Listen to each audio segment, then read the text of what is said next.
never liked hospitals. The smell of antiseptic, the white walls, and the constant beeping of machines made me uncomfortable. But last winter, I had no choice. My chest pains had become unbearable, and my family insisted I go to St. Mary's Hospital. Little did I know that decision would change my life forever. I was admitted late in the evening. The emergency room was quiet, except for a few murmured conversations and the occasional shuffle of nurses. A doctor, tall and pale with tired eyes, examined me. His name tag read, Dr. Wallace. After running some tests, he told me I'd need to stay overnight for observation. I wasn't thrilled, but I nodded. They moved me to room 306 on the 3rd floor. The room was small, with a single bed, a chair, and a window that overlooked the hospital parking lot. The fluorescent light flickered faintly, casting shadows on the walls. I tried to sleep, but the air felt heavy, like something was pressing down on me.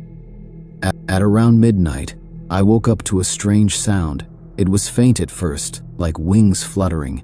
I assumed it was a bird outside, but then I remembered it was winter, and the window was shut tight. The sound grew louder, and I could feel a cold breeze brushing against my face. Slowly, I turned my head toward the corner of the room. That's when a figure stood there, cloaked in shadow. It was tall and gaunt, with bony arms that hung limply at its sides. Its face was pale and featureless, except for 2 sunken eyes that glowed faintly in the dark. I froze, unable to scream or move. The fluttering sound grew louder as the figure stepped closer. Its movements were jerky, almost unnatural, as if it were struggling to control its body. "Help me," it whispered, its voice barely audible but sharp enough to send chills down my spine.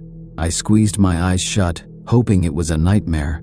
When I opened them again, the figure was gone. The room was silent, but the air still felt icy.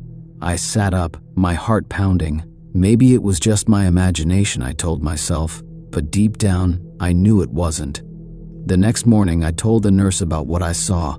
She laughed nervously and said, "You're not the first patient to say that. Room 306 has a bit of a reputation." "What do you mean?" I asked, my voice trembling. She hesitated, glancing over her shoulder before leaning in closer. "Some say this floor is haunted. Years ago, a fire broke out here. Several patients didn't make it. They say their spirits..." I felt a chill run down my spine. "Why would they put me here if they knew?" she sighed. "It's just a story. Besides, the hospital is always short on beds. Don't worry about it, okay?" But I couldn't stop worrying. The rest of the day passed uneventfully, but I couldn't shake the feeling that I was being watched. That night, as darkness fell, I braced myself for whatever might come. At a.m., the fluttering returned. This time, it was louder, as if the wings were right next to my ears. I tried to call for the nurse, but my voice caught in my throat. The figure appeared again, this time at the foot of my bed. Its glowing eyes bored into mine. "Leave," it hissed, its voice like the sound of rustling leaves. "You don't belong here." I tried to move, but my body wouldn't respond. The figure reached out with one skeletal hand, its fingers impossibly long. Just as it was about to touch me, the room filled with a blinding... The figure recoiled, shrieking, and vanished into the shadows. The next morning, I demanded to be discharged. The doctors tried to convince me to stay, but I wouldn't listen. As I left the hospital, I glanced back at room 306. The curtains were drawn, but I could still feel those glowing eyes watching me. For weeks, I couldn't sleep. Every time I closed my eyes, I saw the figure. Eventually, I moved to another city far away from St. Mary's, but even now, late at night, I sometimes hear the fluttering of wings, and I wonder if the figure ever truly let me go. After moving to another city, I felt a sense of relief. The new apartment was small but cozy, and I thought I'd finally left the horrors of room behind. But as the days passed, strange things began to happen. It started small, misplaced items, doors creaking open, and faint whispers when the apartment was silent. I tried to convince myself it was just my nerves. After all, moving to a new place is stressful, right? But one night, the fluttering returned. I was lying in bed, half asleep, when the sound of wings filled the room. My heart sank. I sat up, clutching the blanket tightly. The sound grew louder, circling the room like an invisible predator. "Who's there?" I whispered, my voice trembling. The room fell silent, but the air felt dense, like something was in it, watching. Slowly, I reached for the lamp on my bedside table. The moment I switched it on, the light flickered wildly before going out completely. "Leave me alone," I screamed, tears streaming down my face. A cold breeze swept through the room, even though the windows were shut. That's when I saw it. Written on the fogged-up mirror across the room were the words, "You can't escape." I barely slept that night. The next morning, I visited a local priest. Father Duncan was an older man with a kind face. He listened patiently as I told him everything. Room 306, the figure, the fluttering wings. When I finished, he nodded solemnly. It's not uncommon for spirits to attach themselves to the living, especially when there's unresolved pain. Whatever you encountered in that hospital doesn't want to let you go. "What can I do?" I asked desperately. He handed me a small bottle of holy water and a prayer card. "Bless your home and keep your faith strong. But if this entity is as powerful as you say, you may need more than prayers. Sometimes the past demands answers." His words stayed with me. That night, I blessed every corner of my apartment, muttering the prayer he had given me. For a while it seemed to work. The whispers stopped and the air felt lighter. But deep down I knew it wasn't over. The nightmares continued. Visions of the hospital, the figure's glowing eyes, and the words "You don't belong here" echoing in my mind. I realized there was only one way to end this. I had to go back to St. Mary's. It was a cold, gray morning when I arrived. The hospital looked the same, but something about it felt darker, like the walls were holding secrets. I told the receptionist I was here to visit someone in room 306. She gave me a puzzled look.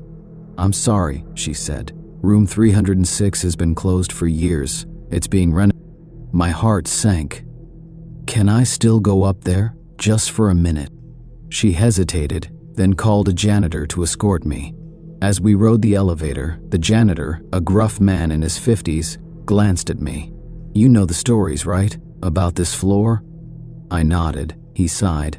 "People say they see things up here. Hear things. I don't believe in ghosts, but..." He trailed off, shaking his head. When we reached the 3rd floor, the air felt heavier than I remembered. The hallway was dimly lit, with plastic sheets covering parts of the walls. Room was at the end of the corridor. "Knock yourself out," the janitor said, leaning against the wall. "I'll wait here." I stepped into the room, my chest tightening. It was empty except for a single chair in the corner. The window was cracked, letting in a faint, cold breeze. I stood there, unsure of what to do, when the door slammed shut behind me. "Leave," a voice whispered, so close it felt like it was inside my head. I spun around, and there it was, the figure, taller and darker than before. Its glowing eyes bore into me, and the fluttering sound filled the room. "What do you want from me?" I cried. The figure didn't move. Then, slowly, it raised one bony hand and pointed to the chair in the corner. I hesitated but walked toward it. Something was carved into the wooden seat. They let me burn. Suddenly, images flooded my mind. Flames consuming the hospital, patients screaming, and the figure trapped in the fire, reaching for help that never came.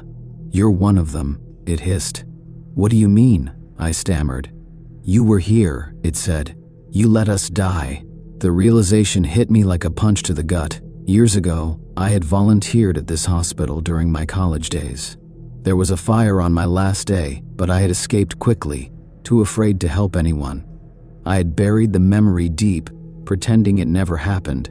Tears streamed down my face. "I'm sorry," I whispered. I was scared. I didn't know what to do. The figure loomed closer, its eyes burning brighter. "Fear doesn't absolve guilt." I dropped to my knees, clutching the prayer card Father Duncan had given me. "Please forgive me," I begged. "Tell me what I can do to make it right." For a moment the figure was silent. Then it whispered, "Remember us." The air grew still and the figure vanished. The door creaked open, and I stumbled out of the room, shaken but alive. I never saw the figure again, but its words stayed with me. I began volunteering at shelters and hospitals, dedicating my life to helping those in need. Every year, I light a candle in memory of the lives lost in the St. Mary's fire. I don't know if I'll ever truly atone for what happened, but I've learned to live with the guilt. And sometimes, late at night, when the world is silent, I hear the faint fluttering of wings, a reminder that the past is never truly gone. Years passed, and life found a semblance of normalcy. I continued my work with the sick and the needy, trying to make peace with my past. The nightmares grew less frequent, and the fluttering wings faded into memory. But deep down, I always wondered if my efforts were enough, if the spirits of St. Mary's had truly found peace. One evening, as I was preparing for bed, a knock echoed through my quiet apartment. It was odd, no one ever visited me so late. I opened the door, but no one was there. Only a small envelope lay on the floor. Inside was a single sheet of paper with 2 words written in an unfamiliar hand: "Thank you." A warmth spread through me, and for the first time in years, I felt a deep sense of relief. The weight I'd carried for so long seemed to lift. The spirits had finally forgiven me, or perhaps they'd moved on, knowing I'd done my best to honor them. From that night on, the whispers stopped, and the air around me felt lighter. The shadows that once haunted me receded into the past. Now as I sit here, writing this story, I feel a strange sense of closure. The horrors of room 306 will always be a part of me, but they no longer define me. I've learned that even in the darkest moments, there's a chance for redemption. The fluttering wings are silent now, and the figure no longer watches. All that remains is a quiet peace, and the knowledge that, in the end, we are all capable of finding forgiveness, even for the things we fear the most. It was a cold, rainy night when I found myself rushing to the hospital. My cousin Ethan had been admitted unexpectedly. He was one of my closest family members, more like a brother than a cousin. The hospital was old, a towering building with dimly lit windows and cracks on its walls. It was called St. Mercy's Hospital, but it didn't look merciful. When I stepped inside, the smell hit me, antiseptic mixed with something damp and stale. The receptionist barely glanced up as I told her Ethan's name. She clicked on her computer, and her expression became strange. "Room," she said without emotion, "but visiting hours are over." "I won't stay long," I promised. She just shrugged, her tired eyes scanning me briefly. I walked down the hallway. The flickering lights above gave me chills. Every step I took seemed to echo louder than it should. I reached the elevator and pressed. The doors opened with a metallic groan, revealing an empty interior with a single dim bulb overhead. As I stepped inside, a chill ran down my spine. The walls were covered with peeling posters of cheerful nurses, but their smiles looked distorted in the poor. When the elevator dinged at the 3rd floor, the hallway stretched before me, empty and silent. The atmosphere was suffocating. I looked for Ethan's room, but something felt wrong. The numbers on the doors didn't seem to follow any order. 301, 304, then 310. Finally, I found. I knocked softly before entering. The room was dark except for a dim light over the bed.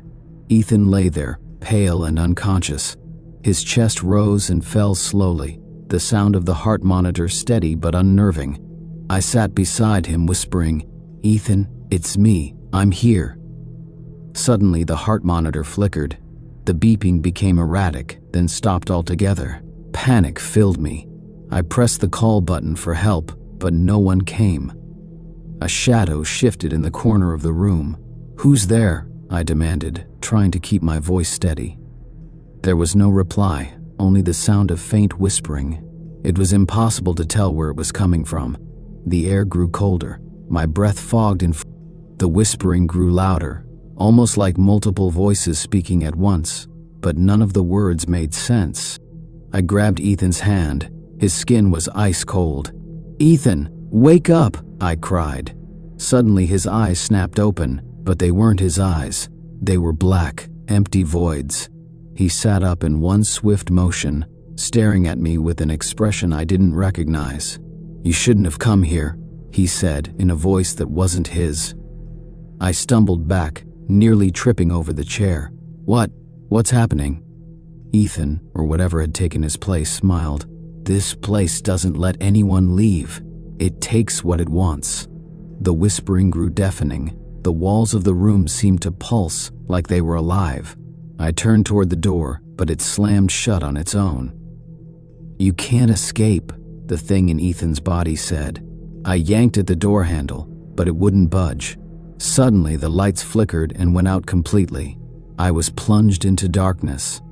The whispers turned into screams. I could feel something brushing against me, cold hands tugging at my clothes, my hair. I screamed for help, but my voice was drowned out by the chaos around me. Then, just as suddenly as it began, everything stopped. The lights flickered back on. The room was empty. Ethan was gone. I stumbled out into the hallway, gasping for air. The hospital was silent again, but it felt different, darker, heavier. I ran to the elevator, but the doors wouldn't open. Desperate, I took the stairs. On the first floor, I found the receptionist again. She looked up at me with those same tired eyes. "Is everything okay?" she asked, her tone eerily calm. "No, it's not," I shouted. "Something's wrong with this place. Ethan is gone." Her expression didn't change. She simply said, "Room 306 has been empty for years." "What? That's impossible. I was just there." She sighed, her eyes filled with a strange pity. "You should leave while you can." I didn't need to be told twice. I ran out of the hospital into the rain, my heart pounding. When I looked back at the building, I saw a shadow in one of the windows. It looked like Ethan, but I couldn't be sure. I never went back to St. Mercy's Hospital. Ethan was never found. But sometimes, late at night, I hear the whispers. After that night, I tried to move on. It was impossible not to. Ethan was gone, and all I had was a memory of that horrifying encounter. But the whispers, they never stopped. I tried to convince myself that I was just imagining things, that the trauma of losing Ethan was making me hear things in the silence of my home. But no matter where I went, no matter how far I tried to run, the whispers followed. They came in the dead of night, creeping through the walls, drifting into my thoughts. Sometimes I would wake up to the sound of them, barely audible, like a soft murmur in the air. Other times, they would scream, like a chorus of voices crying out in. I became full of myself. I couldn't sleep. I couldn't eat. Every time I closed my eyes, I saw Ethan's face, those hollow black eyes staring back at me, the thing that had taken him. I knew I couldn't escape the horror, so I did what I thought might help. I visited the hospital again. The thought filled me with dread, but something inside me told me that I had to face it. I needed answers. I needed to understand what had happened that night and why Ethan had disappeared. I arrived at St. Mercy's on a misty morning, the hospital looking as eerie as ever. The building stood tall, looming over me, its windows dark and empty, like soulless eyes watching my every move. I took a deep breath and walked inside, my heart hammering in my chest. The receptionist was there again. This time she didn't look at me as I approached the desk. She simply asked, "What can I help you with?" "I need to know about room 306, I said, my voice trembling despite my best efforts to sound confident. She took a moment, as if weighing my words before she responded. "There's nothing to tell. Room 306 has been sealed off for years. You shouldn't have gone in there." I felt a chill creep over me. "Sealed off?" I repeated, my voice barely above a whisper. "Yes," she said, her voice low and cold. "After the last patient died, they closed the room. No one is allowed inside." "Who was the patient?" I asked, suddenly desperate for information. The receptionist hesitated. "It doesn't matter. They're gone now." Before I could ask anything else, she turned away, as if dismissing me. A sense of unease washed over me. I had to find out more. There was no way I was leaving without answers. I made my way down the hallway, past the old peeling walls. The air felt thick, like it was pressing down on me. I reached the third floor, where room 306 used to be, but when I got there, I found something strange. The door was still there, but the number had been scratched off, leaving only a faint outline of where it had once been. The door was locked, but I could feel something, an unnatural force, like a pull, coming from within. I reached for the door handle, my hand shaking, but before I could turn it, I heard footsteps behind me. I spun around. A figure stood at the end of the hallway. It was tall and shadowy, barely visible in the dim light. I couldn't see its face, but I knew it was watching me. "Who are you?" I called out, my voice shaking. The figure didn't answer. Instead, it slowly began to move toward me, its steps echoing through the hallway. I took a step back, my breath caught in my throat. Just as the figure reached me, I felt a hand grab my wrist. It was cold, freezing cold. I turned, my heart pounding in my chest. The figure was gone, but I felt its presence lingering behind me. I spun around again, my head pounding. The hallway seemed longer now, darker. The air was thick with whispers, and I could barely breathe. "Please," I whispered. "I need to know what happened." But there was no reply, just a heavy, suffocating silence. The whispers intensified. They were no longer just voices in the air. They were in my mind, swirling around my thoughts, telling me things I didn't want to hear. "Get out," they whispered. "You shouldn't have come back." I backed away from the door, my body trembling with fear. I didn't know what to do anymore. I just wanted to escape. But when I turned to leave, the hallway stretched out endlessly before me. The exit was nowhere in sight. I turned back to the door, my mind racing. What was happening to me? Was this some kind of trap? Was I losing my mind? Then from the darkness, a voice spoke clearly. "You shouldn't have come back." I froze, unable to move. The door to room 306 creaked open slowly, revealing nothing but blackness inside. But the whispers grew louder, and a cold wind rushed out from the room, pulling me forward. I didn't know what to do. Part of me wanted to run, but my feet were rooted to the floor. The darkness seemed to swallow everything, and I could hear Ethan's voice now, calling my name from within.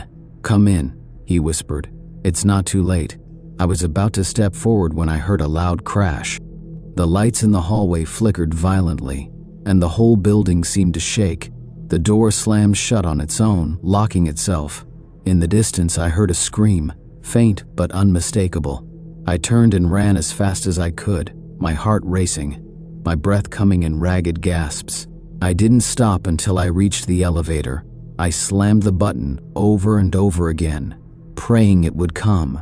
When the doors finally opened, I didn't look back. I stepped inside and pressed the ground floor button.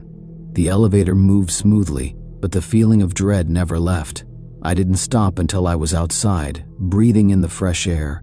But even as I stood there, safe from the hospital, I could feel the whispers lingering in my ears. They followed me. "You can't escape," they said. "You never will." The horrors of St. Mercy's had followed me home, and I knew deep down that I would never be free. I thought leaving St. Mercy's Hospital that night would bring peace.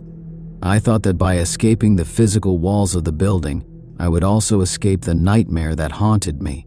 But the truth was far darker. Days passed, and yet the whispers never left. They clung to me like a second skin, always there, just out of reach. I would hear them in my home, in the streets, and sometimes even in my dreams. They grew louder and more persistent, drowning out my thoughts. I tried everything, changing my routine, moving furniture, even staying with friends, but nothing worked. The whispers were always there, following me wherever I went. It felt like they were inside my head, slipping into my thoughts, convincing me that there was no escape. One night, after weeks of torment, I reached my breaking point. I couldn't take it anymore. I had to go back to St. Mercy's. I had to confront whatever was haunting me, whatever had taken Ethan and brought this curse upon my life. I drove to the hospital in a daze, my hands trembling on the wheel. The rain pounded against the windshield, and the streets seemed to stretch on forever. By the time I arrived at the hospital, it was late, the building looming in the distance like a dark monument to my fears. I parked my car and stood in front of the entrance. The doors were locked, but I had already been inside once before. I knew there had to be another way in. I found a side door, half hidden by overgrown vines. I pushed it open, the rusted hinges groaning in protest. The cold air inside hit me like a wall. The building was as silent as a tomb. I wandered the empty halls, the whispers louder now, almost deafening. They seemed to be guiding me, pulling me toward the third floor room. When I reached the stairs, I hesitated. My heart pounded in my chest, and every instinct screamed at me to turn around. But I couldn't. I had to know the truth. I climbed the stairs, each step echoing in the silence. The third floor was just as dark and oppressive as before. As I walked down the hallway, I saw it again. The door to room 306. This time, it was slightly ajar. I pushed the door open. Inside, the room was a perfect reflection of the nightmare I had lived. The walls were stained with age, the bed untouched, and the air heavy with the smell of something decayed. But there was something else now, something more sinister. Ethan's voice called out from the darkness, faint but clear. "It's too late. You shouldn't have come back." I stepped inside. The temperature dropped instantly, and my breath came out in visible puffs. The whispers were almost deafening now, and my head throbbed with the pressure. Then I saw him, Ethan. But it wasn't really Ethan. His face was pale, his eyes black as night. He stood at the foot of the bed staring at me, a twisted smile on his lips. "You were always meant to join us," he said, his voice cold and hollow.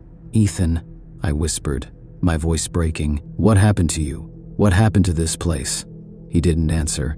Instead, he stepped forward, his movements unnaturally fast. He grabbed my arm with a strength I didn't expect, pulling me toward the bed.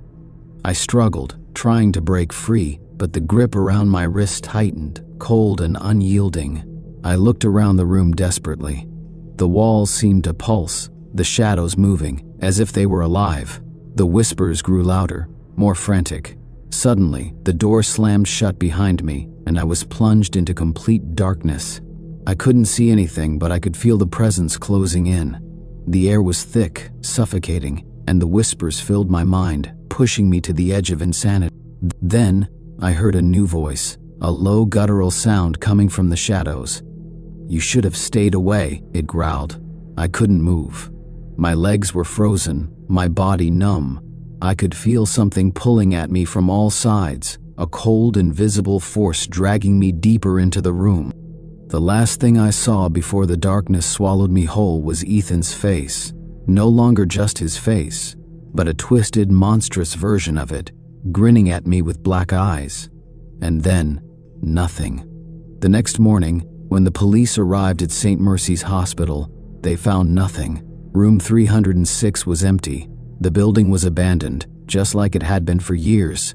No trace of me, no trace of Ethan, nothing. Some people say the hospital is haunted, that the spirits of the lost are trapped inside, waiting for someone else to stumble in. Others say it's just an old building with a dark history. But the whispers continue. They can still be heard if you listen closely enough, especially on rainy nights. And sometimes, when the wind blows just right, you might hear a voice calling out from the darkness, one that sounds eerily familiar. It was a cold and rainy night when I found myself sitting in the waiting room of St. Luke's Hospital. The clock on the wall ticked slowly, each second stretching out like an eternity. I had come here to visit a relative who had been admitted for minor surgery. Little did I know, that night would change my life forever.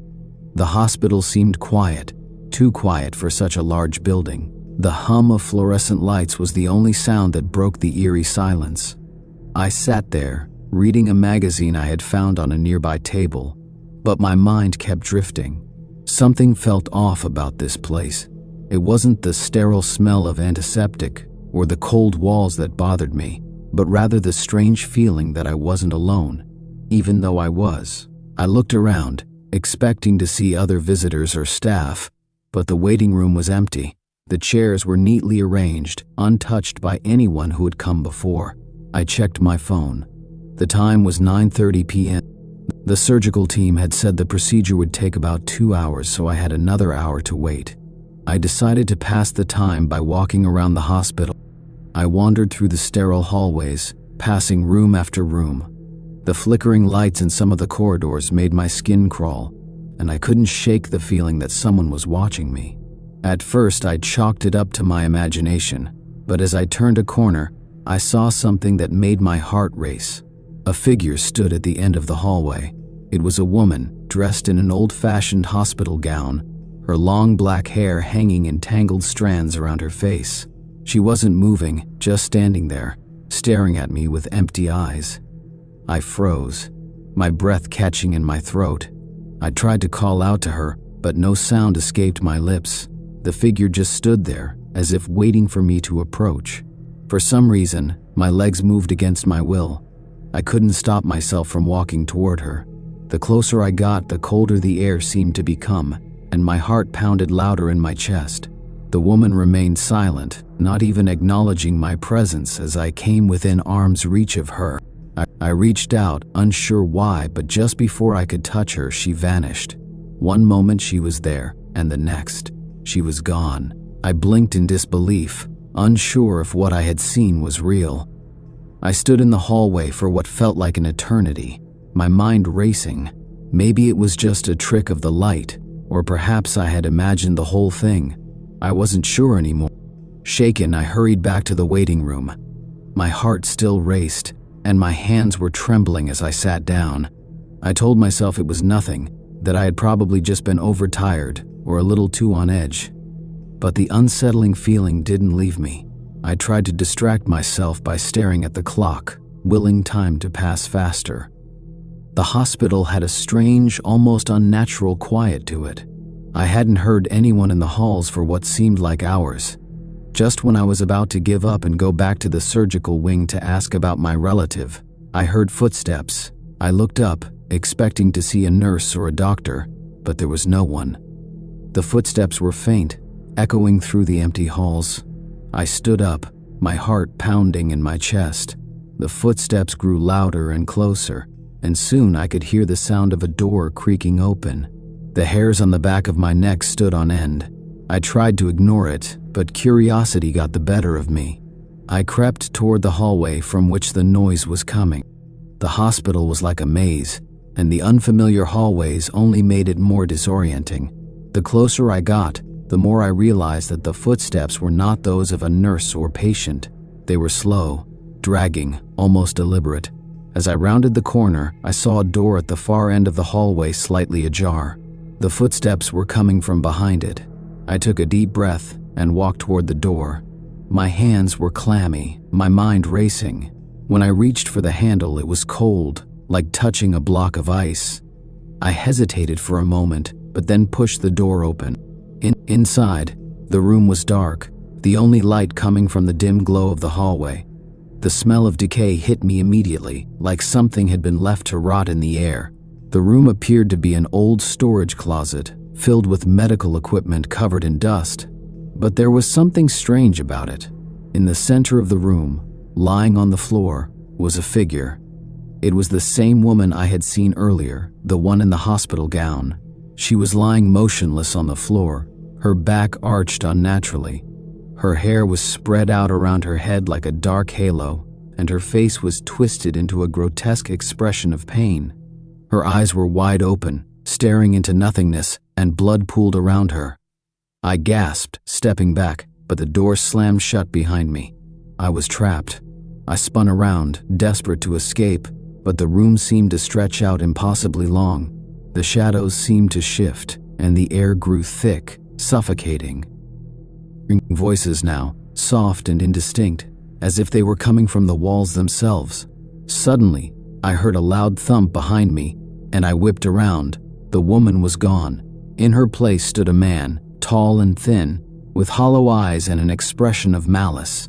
He reached out for me, his fingers elongated like claws, and I stumbled backward, heart racing in terror.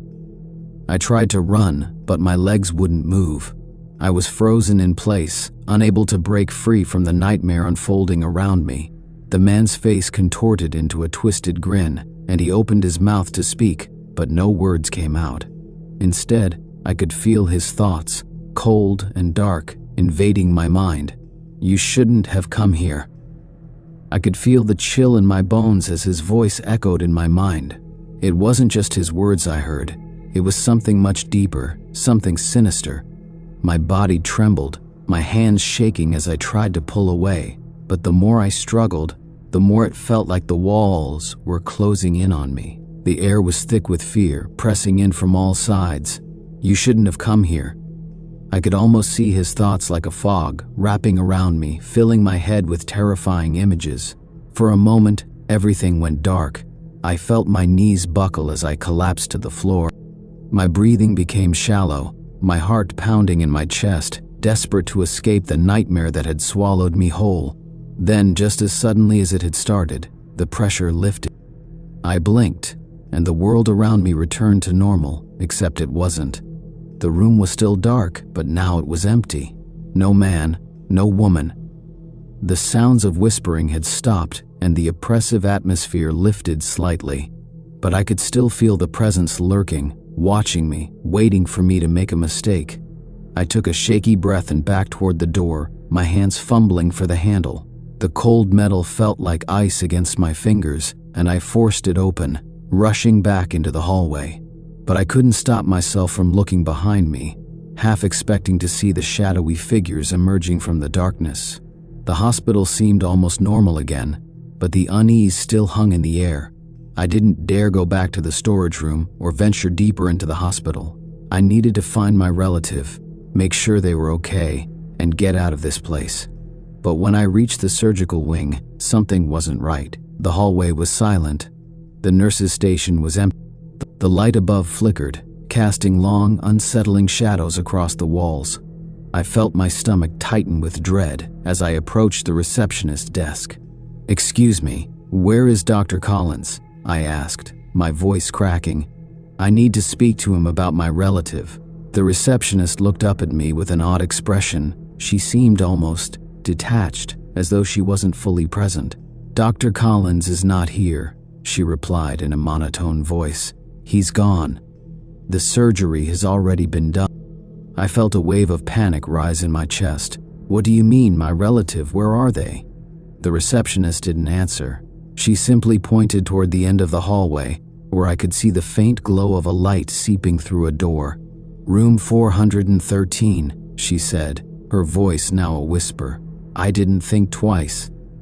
I rushed toward the room, my steps echoing in the empty corridor. The door to room 413 was cracked open. I hesitated for a moment, gathering all my courage, then pushed it open. Inside, the room was eerily quiet. The bed was empty, but the sheets were stained red, as though something had been spilled. The medical equipment around the room hummed softly, its lights blinking like an old machine struggling to stay alive. I looked around, desperately searching for any sign of my relative. But the more I looked, the more the room seemed to distort. The walls were warped, twisting as though the very space was bending around me. And in the corner of the room, I saw it, an old photograph framed on the wall, yellowed with age. It was a picture of the hospital staff from decades ago. My heart skipped a beat as I stared at the faces. The man in the photo was the same one I had seen in the storage room, the one who had haunted my every step. Suddenly, the room grew cold again. The shadows deepened, and I felt the hairs on the back of my neck stand on end. I turned around, expecting to see someone, anything. But the room was still empty. Then I heard it, a low, guttural growl. I spun around just in time to see the figure of the man materialize in front of me. His eyes glowed with an unnatural light, his mouth twisted into an evil grin. He took a slow step toward me, and I could hear his breath, a rasping sound like someone who hadn't breathed in years. "Get out," he whispered, the words seeping into my mind once more. "Leave while you still can." I was paralyzed with fear, unable to move, unable to speak. My eyes darted around, searching for an escape, but the room seemed to close in on me. The walls seemed to pulse with the man's presence, and I could feel the weight of his anger pressing against me. But somehow, in the deepest part of my panic, a thought broke through. The memory of the woman. The one who had stood in the hallway earlier, her eyes empty and lifeless. She had been a warning. The spirits of this hospital, trapped in its dark corners, were angry. They wanted me to leave. With every ounce of strength I had left, I turned and ran. The hallway stretched before me, impossibly long. I didn't dare look behind me as I ran, the growling and whispers chasing me, getting closer with each step. I reached the exit doors of the hospital, my breath ragged, my heart pounding in my chest. I pushed the doors open with everything I had, stepping into the night air. The cold hit my skin like a shock of reality, and I took in deep breaths, trying to steady myself. I never went back to St. Luke's Hospital. Weeks later, I heard the news. A fire had broken out on the hospital's top floor, completely destroying the wing where the storage room and surgical ward had been. No one had been hurt, they said, but they never could explain the strange noises or the disappearances that had plagued the hospital in the days before. I tried to forget, but I couldn't shake the memory of the haunting eyes, the whispering voices, and the feeling that something evil had been lurking in that hospital all along. I didn't know if the spirits of those who had suffered there were trapped forever, or if they were just waiting for the next person to walk into their domain, and I couldn't help but wonder, if I had never left, would I have become one of them?